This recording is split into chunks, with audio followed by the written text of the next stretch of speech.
The Equitable Life Assurance Society presents This Is Your FBI.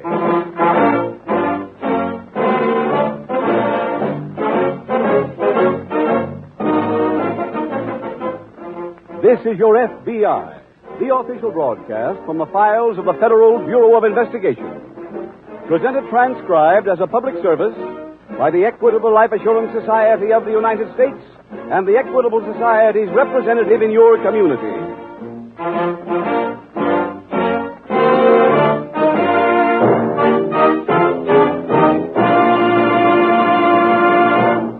In a recent talk, Thomas I. Parkinson, president of the Equitable Life Assurance Society, remarked, "Self-reliant citizens living in their own mortgage-free homes are the cornerstone of a free country.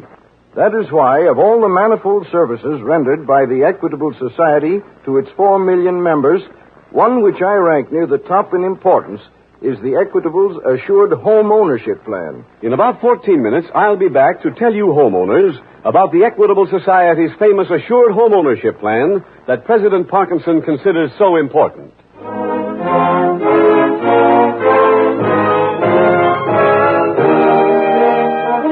Tonight, FBI file number 301. Its subject, jewel theft.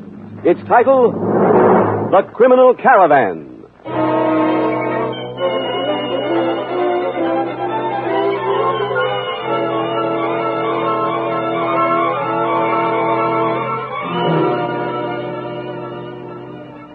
As is true every week, there was a definite and specific reason for this particular case being chosen from the files of your FBI for dramatization. A great number of people have gotten their ideas about criminals from the mountains of crime fiction currently available. They have been led to believe the average criminal dangles a cigarette from his lips, speaks a harsh, strident tongue, and altogether makes it obvious at first glance that he is not a decent, law-abiding citizen. Another belief accepted as fact by too many is that the criminal frequents only dark alleys, cheap saloons, and slum section pool rooms. Both notions are 100% wrong. America's criminals are not a breed apart. Their talk, dress, and habits reflect only their background, not their occupation. For proof, we bring you this case history of a fugitive.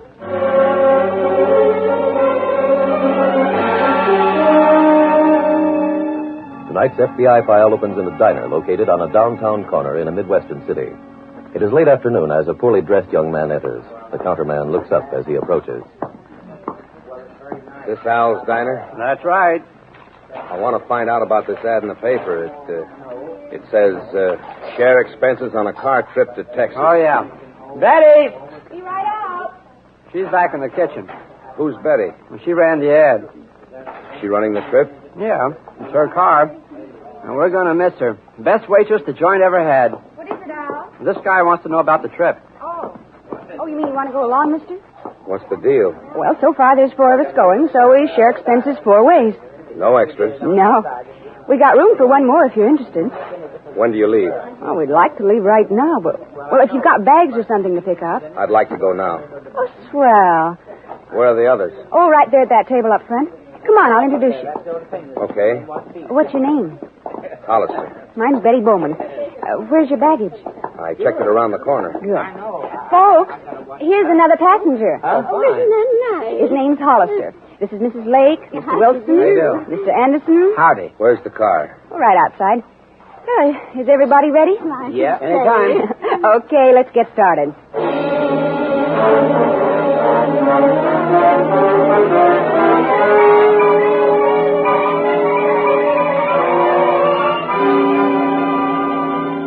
The following morning, at the local FBI field office, Special Agent Jim Taylor approaches the desk of Agent in Charge Young. Have a chair, Taylor. Oh, thanks. When you were in the Chicago office, did you know a jewel thief named Fred Woods? Woods. No, sir, I don't think so. Here's his picture. Thanks. And his record. Quite a few aliases. Yes, the name Fred Woods won't do you any good. He's used a couple dozen since then. This, the only picture we have? Well, Washington's sending some others. From the size of his record, they must have a gallery on him. That picture's the latest. It was taken after his last arrest about 3 months ago. Mm-hmm. What do we want him for? He's a fugitive. Escaped from a prison out west. He was doing 20 years for armed robbery and attempted murder. We had a detainer on him. Oh. The Los Angeles field office developed a lead he was headed here. I see. His pattern's been to stay at cheap hotels. All right, sir. I'll start checking down on Main Street. You might also check the veterans' canteens. Sometimes he poses as an ex-serviceman. Right. I'll call in when I get anything. Oh, and Taylor. Sir? Better be careful. The prison psychiatrist called Woods a borderline mental case.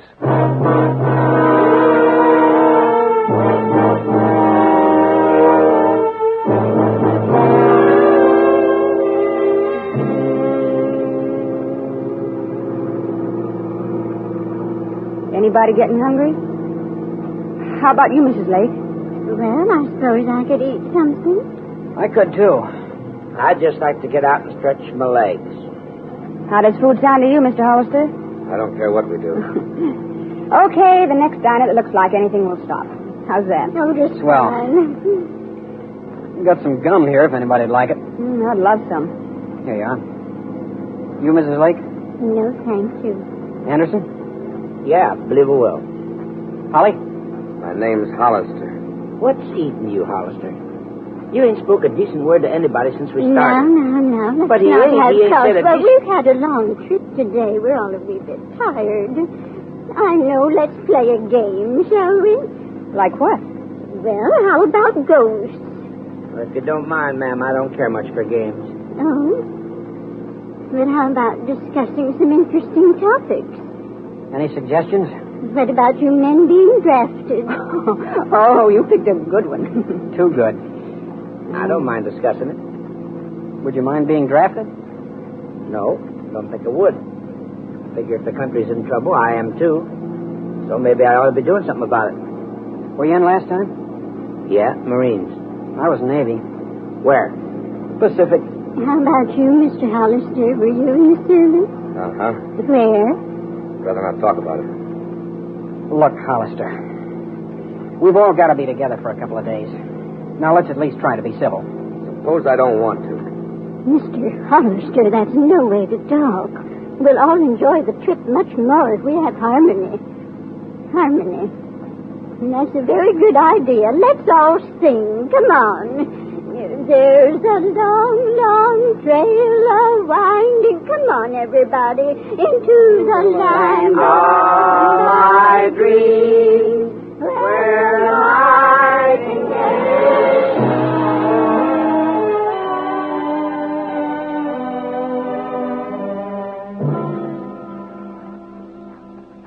Young, I found the right hotel. It's the Century on Spring Street. Good. But Woods was gone. How long? Well, he's got a one-day jump on us. Well, that's not too bad. He stayed at the Century under the name of Guy Jones. He ever used that before? No, sir, nothing even close.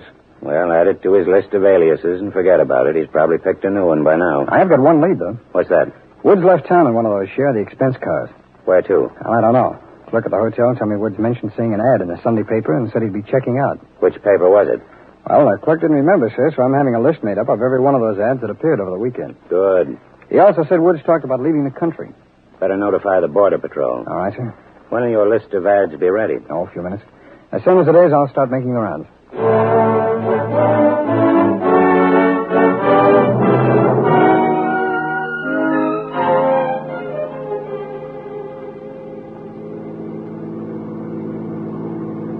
Cigarette, Anderson? No, thanks. Don't you use them? It don't mix with playing ball. Is that what you do? Yeah. Aren't you a little old to spend your time playing, Mr. Anderson? It's my living, Mrs. Lake. You mean you're a real ball player? Well, lots of days I don't feel much like one. But when it's warm and the old arm gets loose, I can still cut the mustard. What position? I'm a pitcher for Central City. Afraid I don't even know where that is. We're Class D. Oh. It's not a bad little league. Where else you played? Oh, I've been up to Class C twice. Got sore arms both times, though, and they sent me back. I won me 24 ball games in 1942. If I could have gone up again that next season, I'd have made it. Wouldn't they give you a chance? Well, come February 43, I was pitching hand grenades. By the time I got out, my fastball was gone. Oh, you poor man. What's taking you to Texas this time of year? The Winter League. I'm going to try to catch on with one of the clubs down there. Well, what if you don't? Well, I guess I won't be eating regular. Oh, gracious. Don't worry about not eating in El Paso. You can always get a meal at our house. At your home? No. But I'm going there to be married and settle down. Oh, isn't that nice? We just passed a sign, tourist camp 100 yards. Well, couldn't we stop? That okay with everybody?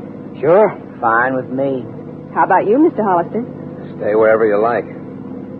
Such an agreeable fellow. Well, then I guess this will be where we camp.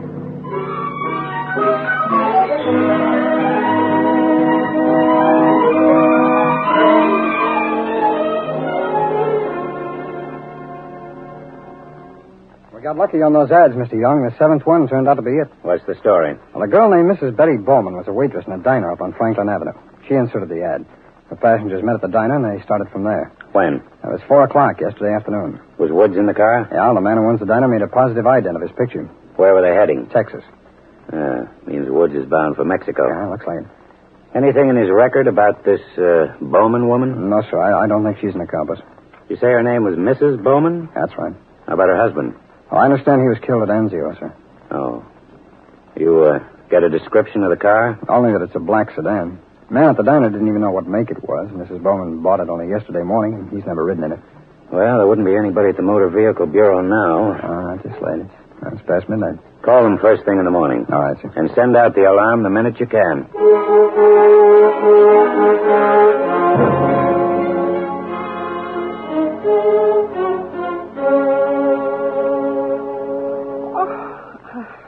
Oh, poor dear. You must be half dead. Oh, I am tired, but I still have to put my hair up. Why don't you let one of the men drive tomorrow? I'll be all right. Maybe we should take it a little easy, Want to make Barnesville as early as I can. Aren't we going to El Paso? Yes, but I want to stop and see my sister-in-law. We'll stay overnight there. Oh? She's coming along with us. Oh, won't that be nice? Need some more pens, dear? No, this is fine, thanks. Is your sister-in-law going to help you drive? No, she'll just ride along to El Paso. Going there to get my son. He's been in a sanitarium for 2 years. Oh. He's better now, thank goodness. Oh, that's good. But the doctors want him to stay in that climate. Yes, he's very healthy. How old is your boy? 8. He was born 3 months after his father was killed in the war. Oh, now he's all that I have. What do you care? That sounds like the men next door. Oh, that's Mr. Henderson, that Hollister person. Hey, we better go see what's wrong. No, I didn't notice I did. Of course you did. What's happening in here? He was in my bag. Oh, gracious. Well, it's the same color as mine. Look, I'm sorry, Hollister. I made a mistake. Some mistake. Well, you don't suppose I did it a purpose? Why shouldn't I? Why, darn you anyhow! Party, count me Oh, in. Mr. Wilson, maybe you can fix things. What's wrong? Plenty. It seems Mr. Anderson accidentally opened Mr. Hollister's suitcase, and Mr. Hollister's quite angry about Accidentally, it. she Well, said. now he accident, apologized, I'll tell you. didn't he? That ain't enough. How do I know he didn't clip something before I caught him? Why, you've been spoiling for a fight ever since we started. Now, put up your hands. Oh, stop it. No, you don't. Yes, Hold him. Cool off. Turn him loose. Let him go. You put your hands down, too, Anderson. No, I won't. I'm going to get this fighting idea right out of your head. That's I'll show absolutely you. right, Mr. Wilson. Let me do it. You hear me? Now, do as I say. Now. Now, why don't the two of you shake hands and forget the whole thing? No. All right, forget it. Let's just get some sleep. We've got a long way to ride tomorrow. I'm afraid I'm pulling out. Huh? I've had all I can take of that fella. Oh, Mr. Anderson, you're not really leaving. Mrs. Lake, a man's a fool who don't know himself.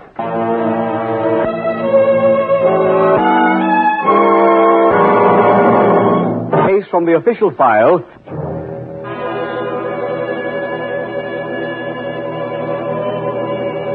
Tonight's file continues the following morning as the car carrying the 4 remaining travelers rolls along the highway. Well, that's about enough crocheting for now. What's there going to be, Miss Lake? It's down to Macassar for my sister. It's full of drop stitches. I don't know how I can explain that they dropped every time you hit a cattle dip. Oh, look, there's a baseball field. Oh, Reminds me of Mr. Anderson. I kind of miss him. I guess that's a crack at me. Well, young man, I do believe you were a bit hasty last night. Sure. Anderson made a natural mistake. Could have happened to anybody. It was my bag, and I didn't like it. You didn't have to go that far. You wouldn't care if it happened to you? Somebody opening my bag by mistake? Yeah. If they apologized, like Anderson did, I'd forget about it. Any of your bags? I've only got one. I don't mean your valise. Huh? How about that little leather pouch? Whatever is he talking about, Mr. Wilson? I don't know. That thing you stick under your pillow every night. Oh, there's nothing in that. Why you been stashing it? Well, if you must know, that's where I carry my girl's picture. Oh, isn't that sweet? I hid it because I thought it'd make me look foolish. Once you're past 18, it's practically a crime to be sentimental. You keep on being that way. Sure. But keep out of my business. I take care of that myself.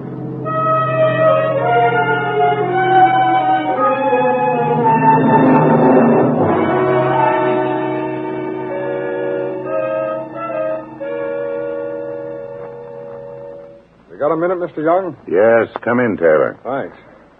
We're stymied on the Woods case. Why? Well, the Motor Vehicle Bureau couldn't help us. But Mrs. Bowman's car must have been registered. Well, it takes about 3 weeks for new certificates to be processed, and she bought the car just the day before yesterday. No way they can check? Oh, sure, apparently not. Well, that's fine. Woods can be in Mexico in 3 days. Well, I wired the state police along every possible road they might be taking. Say... What? That man who owns the diner Mrs. Bowman worked at. Yeah? If he could tell us where she bought the car... Well, he can't, sir. He told me she got it at a used car lot, but he didn't know which one. Well, was it in the neighborhood of the diner? No.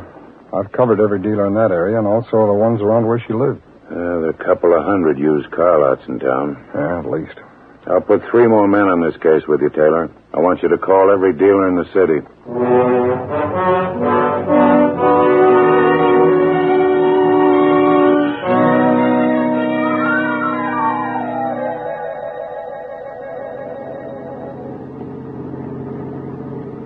Mrs. Bowman?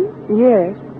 Wasn't Barnesville where your sister-in-law lived? Mm-hmm. Well, that sign said Barnesville 1 mile. I know. Glad we're here this early. Why?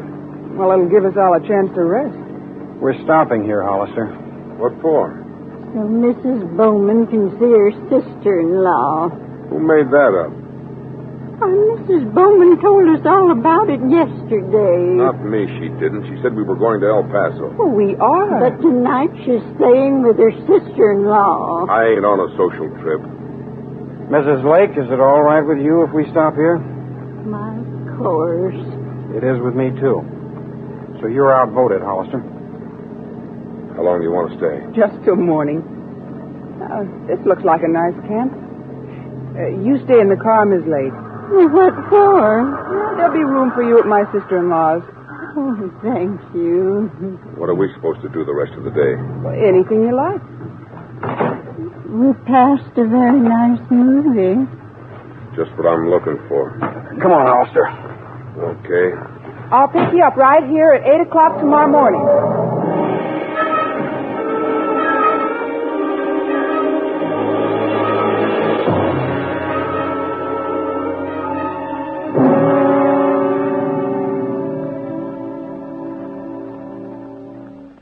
Young, something new has just been added. On the Woods case? That's right, sir. The police reported he robbed a jewelry salesman $11,000 worth of rings, bracelets, and unset diamonds. When? Last Thursday. And they've tied Woods into it? That's right, about an hour ago. What are the details? Well, the salesman was badly beaten after the robbery. Remained unconscious at City Hospital here till this afternoon. When the police questioned him, he identified Woods' picture. You spoken to the salesman yourself yet? Well, he's lapsed back into a coma, but I got the story. There's nothing in it we can use. Have you finished your check on the used car lot? Yes, sir, and we didn't get a thing. How about the Motor Vehicle Bureau? Well, there's been no word from them, sir, and none from the state police along the route that car should be taking. I got a call from a man at the diner where the girl worked. She got a postcard in this morning's mail from her sister-in-law. She's due to stop there tonight. Oh, where's there? Well, The man didn't remember. Who's got the card now? It was returned to the postman. Well, maybe we can check it at the post office. No, I called over there. If the car had a return address, it's already on its way back. This man at the diner, he remember what the sister-in-law's name was? No. Well, she's staying at her sister-in-law's tonight. Mr. Young, I just thought of something. What's that? A new angle. I'm going back to my desk and make some phone calls.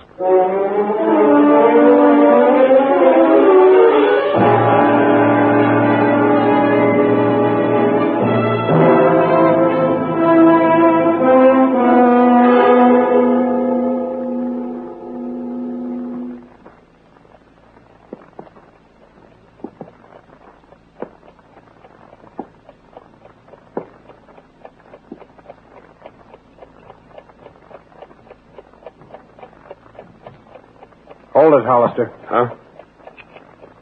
Now, give me that pouch. I don't know what There you're... was something else under the pillow. This gun. Now, let's have the pouch. Why is it so important to you? Just your girl's picture, ain't it? You said this afternoon you wouldn't mind anybody going through your stuff. When you sneak over to my bed in the middle of the night, that's different. This don't look much like a picture now, does it? They're for my girl. It's a wedding present. Real diamonds? Who are you kidding? Just put the stuff on the table there. You hear me? Now get back into bed. What for? I'm getting dressed and leaving. I want to make sure that you stay. The butt end of this gun is in... Take that gun, Woods. Come on. My name's Wilson.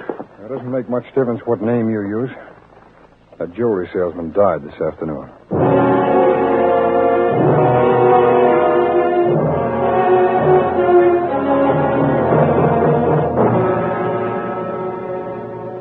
Fred Woods, alias George Wilson, and other names, was turned over to state authorities by your FBI. He was tried and convicted of murder and sentenced to life imprisonment. It was true that the owner of the diner did not know what Mrs. Bowman's car looked like, where she had purchased it, or the name and address of her sister-in-law. But he did remember the first name of Mrs. Bowman's late husband. That proved to be all the information Special Agent Taylor needed. The rest was supplied by the Army Records Section, which gave the data about the former soldier's next of kin. That address turned out to be the one where Mrs. Bowman was staying. After being told about Woods, she took Agent Taylor to the cabin. And so another case from the files of the Federal Bureau of Investigation was closed.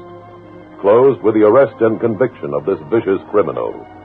An arrest which removed him from circulation and which therefore further protected your property and your very lives.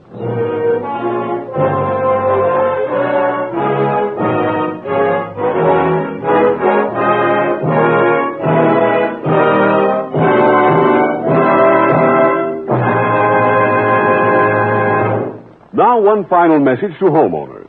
The more your home means to you, the more you'd love to be able to say, I've paid off my mortgage. I own my home free and clear. How wonderful to be able to say those words while you're still young. Ask your Equitable Society representative to explain how and why many owners of an assured home ownership plan have been able to pay off their 20-year mortgages in about 14 years. Or send a postcard care of this station to the Equitable Life Assurance Society of the United States.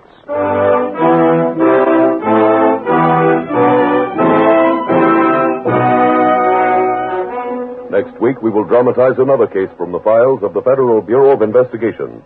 File number 302. Its subject, draft dodging. Its title, The Selective Service Swindle.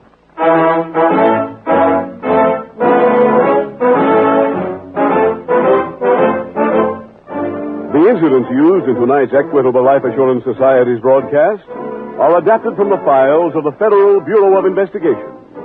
However, all names used are fictitious, and any similarity thereof to the names of places or persons living or dead is accidental. Tonight, the music was composed and conducted by Frederick Steiner. The author was Jerry D. Lewis. Your narrator was William Woodson, and Special Agent Taylor was played by Stacy Harris. Others in the cast were Alice Backus, Tony Caruso, Sam Edwards, Henry Morgan, Wally Mayer, Charles Smith, and Peggy Weber. This Is Your FBI is a Jerry Devine production. This is Larry Keating speaking for the Equitable Life Assurance Society of the United States and the Equitable Society's representative in your community.